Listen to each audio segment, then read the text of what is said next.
Hello and welcome to Darna Castle, my Fire Move for 0% growth low turn count playthrough. This is the first video, the first castle of this map that is under 15 turns. It might be the only one.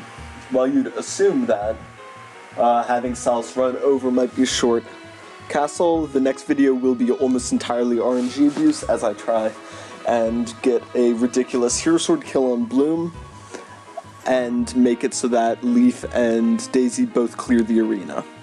Or, I'm not sure if I can get Leaf to clear it, but I at least want him to make it really far. And the combination of all these factors means that it will probably be very long, because it's very unreliable. So this positioning here, I have to keep my healers a tiny bit back, because I forget about Julia, but I know that the bows will at least one-shot Lana. So here the enemies charge out, our little crew of chumps will take them all out. The dangerous parts here is, well, the large number of them, but primarily the boss Jabaro and Aless. Though he'll join us on the first turn, he's close enough to kill us, and he will one-shot pretty much anyone, because he has a holy weapon. Meaning that, well, thankfully it works out so that they block his way, but it could be worse. So Jehovah, this is his main contribution to the playthrough. He can one-round these guys, pretty much all the cavalry, with the hero axe. He falls off eventually, but he does a few things here. And it's good that he has low hit rate, because I don't want them all to gang up on him, because then he'd die, and I still need him to do a tiny bit later. And Leaf is still getting kills. So now I should probably discuss Aless. He's pretty much the last unit we need to get who's part of our long-term squad in the second generation. I guess Sadie still has to come, but all he does is chip in with a few staffs. So Aless is amazing. He starts at level 7, which would make you think that he's meant to be a growth unit, which he is to an extent. His base stats aren't amazing, and even with promotion gains, he only hovers at around 15 in all the important stats. But this makes him one of the strongest units of this generation in base stats on 0% growth, sadly enough. And he's mounted, which always wins him points, but he also has the Missultan, which gives him the critical skill, and is a holy weapon, so is ridiculously strong, and high resistance. And on top of that, he also has an amazing skill set. With the Missultan he gets critical, he also has continue, ambush, and pursuit. And between all of this, he's just a great unit who contributes a lot to this run, even if his stats aren't the greatest. So he's going to be part of the squad, and obviously I'm about to get a dancer after this castle, who will be the final completing piece. So my main squad for most things will be Celis, Oifi, and Aless running around the place killing things. Celis you wouldn't think of as a combat unit, but I can rig crits on the hero sword to make him useful. And then Layla, the dancer, who I'm about to get, and Leaf are going to be responsible for ferrying units across the map quickly. And, you know, an occasional staff contribution. Daisy will be doing money dumps, and so on. And yep, there goes Jabara. I said it. I needed to take him out quickly because he's very risky, so that's why I rigged that sibling crit and the Missultan crit. And here goes Lester. Lester's really bad. I mean, people on 0% growth, people already think he's bad when Azel is his dad, and he's especially bad now, but he gets a kill. I mean, what more can you hope for a chump like him?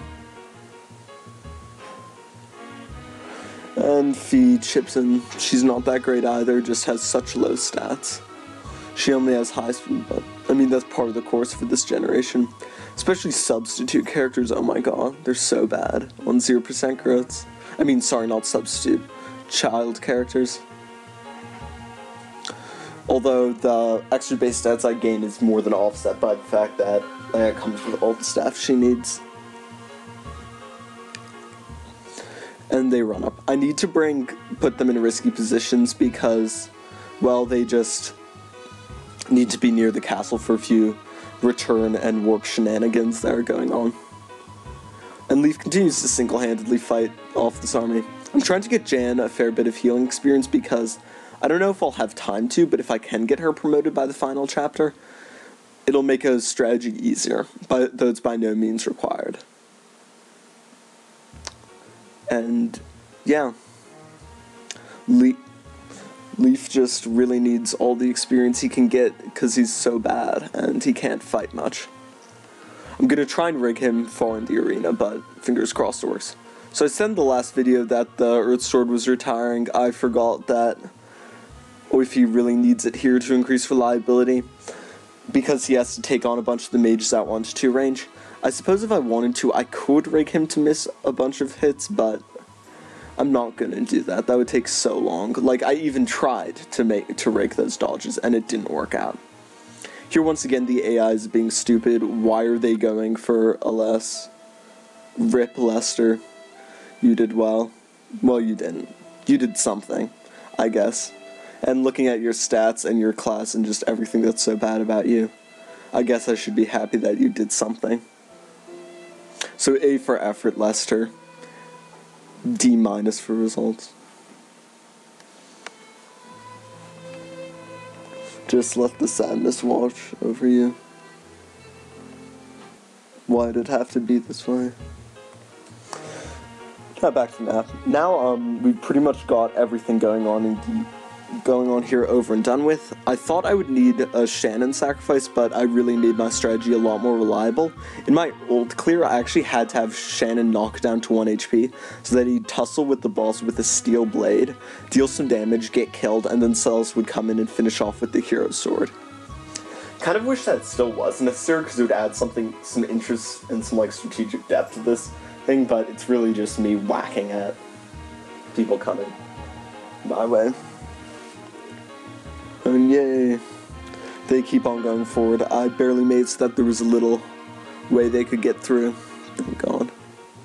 Just made the mistake of repairing the broken sword. So annoying RNG abusing without a broken sword, because then sometimes the enemy hits and he gets counterattacks and it burns more RNs than I want, and it, like, I find a really cool chain, like, oh, I'll just burn to there, but I can't use it because of the uneven burn. So yeah. And yay, look at a mid doing something. I don't know, I've never really done a subs playthrough of this game, but a mid looks like he'd actually be pretty decent. Decent stats, win magic, what's not to like? At least he's not a fire mage, that would suck. And more kills on the hero sword. It's gonna meet its benchmark of 50 kills easily, so that Celis can do some boss killing. And he goes on. So I'm very glad this chapter is almost over. I mean, I kind of like what it does with, at the beginning, with the massive map thing with 3 fronts going on at once, but the issue is that 2 of the 3 fronts are way too boring. Like, dealing with the Dark Mages is simple, with growths.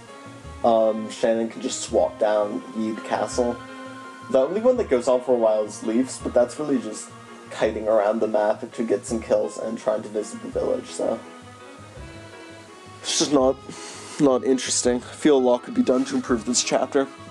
Like, if they made so that there were, like, I think this chapter would be great if they made so that there were more enemy density, and there was actually, and, like, according to the story, it's like Leinster really needs the support. They're about to get screwed over, but Leaf, Finn, and Jan are more than capable of taking care of everyone. If you're bad at the game, then you can just send... Well, no, not if you're even bad at the game. If you want, you can send Fee down for support, and it makes it even easier.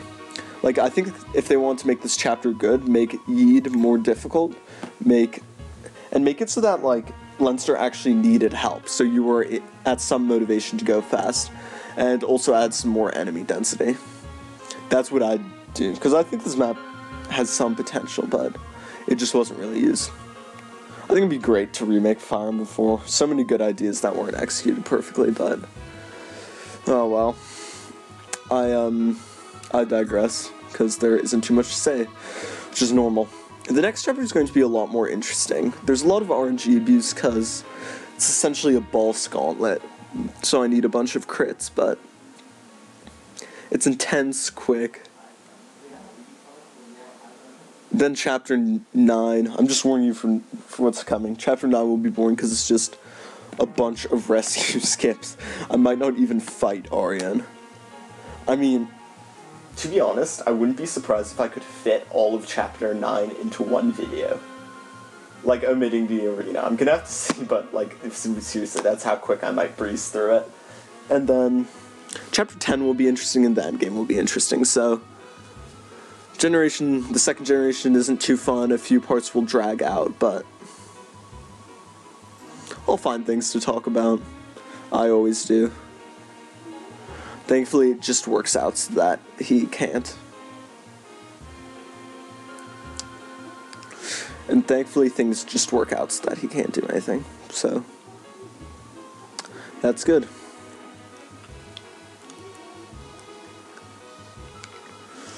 And more villages, more money. Well, not too much left, but every little helps. Leaf needs a lot. Thankfully, with the bargain ring, he tends to gain money because, you know, when you buy an item, it costs twice as much as when you sell, but with bargain, he can swap around rings and items for practically free, which is very useful for clearing the arena when you're bad, because I remember where, like, for instance, when I had to buy Lacus's shield ring, it was a major issue because it cut into her cash.